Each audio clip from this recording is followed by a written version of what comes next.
AG top Bangla news চ্যানেলে আপনাদের স্বাগত। এই মুহূর্তের পর সব থেকে বিরাট বড় খবর, চূড়ান্ত সিদ্ধান্তে বৈঠকে কর্মসূচি জারি রাখার ঘোষণা। হতাশ পদ্মত দিল্লি থেকে রাজ্যে ফিরে অনশন। বিস্তারিত জানিয়ে দেব, সঙ্গে থাকবেন। সাংবিধানিক দাবি আদায়ে 28শে ফেব্রুয়ারি তীব্রমাত্রার ঘোষিত আমরণ অনশন কর্মসূচি জারি থাকবে।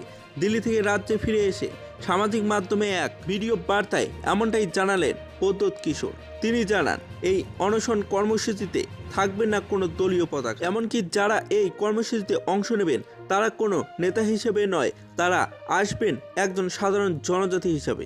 জানা গেছে, পদ্মত কিশোর যখন আমরণ অনশনের ঘোষণা দিয়েছিলেন, ঠিক তারপর মুহূর্তে দিল্লির নেতৃত্ব তাকে দিল্লি ডেকে পাঠিয়েছেন।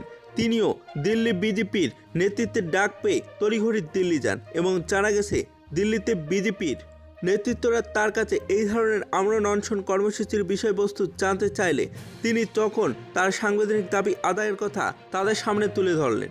তখন বিজেপির নেতৃত্বরা কিংবা কেন্দ্রীয় সরকারের প্রতিনিধিরা তাকে এই ধরনের কর্মসূচি প্রত্যাহারের কথা বললেন। তারা জানান, প্রয়োজনে মথা নেতৃত্ববৃন্দের সাথে আরও কয়েক দফা আলোচনা করে তাদের দাবি দাওয়াগুলি নিয়ে একটা সমাধানের রাস্তা বের করা হবে এবং তবে কবে নাগাদ আলোচনা হবে তার কোনো চূড়ান্ত দিনক্ষণ দিল্লি থেকে পদ্মতকে জানানো হয়নি। চূড়ান্ত দিন তারিখ না পেয়ে অনেকটাই অভিমানে তিনি দিল্লি থেকে ফিরে আসেন। জানা গেছে, পদ্মত কিশোর বর্তমানে দলের অভ্যন্তরে কিন্তু একটা বেকায়দায় আছেন এবং দিল্লি নেতৃত্বে কোনো ধরনের সদার্থক ভূমিকা গ্রহণ না করায় দলের অভ্যন্তরেই দিন দিন কোণঠাসা হচ্ছেন পদ্মত। শুধু তাই নয়, এহেন পরিস্থিতির কারণে পদ্মত তার শেষ হাতিয়ার অর্থাৎ আমরণ অনশন কর্মসূচিকে কাজে লাগাতে চাইছেন। আপাতত এই কর্মসূচি অনুষ্ঠিত হতে ধরে নেওয়া হলেও বাস্তবে তা কতদিন চলবে তার কোনো নিশ্চয়তা নেই।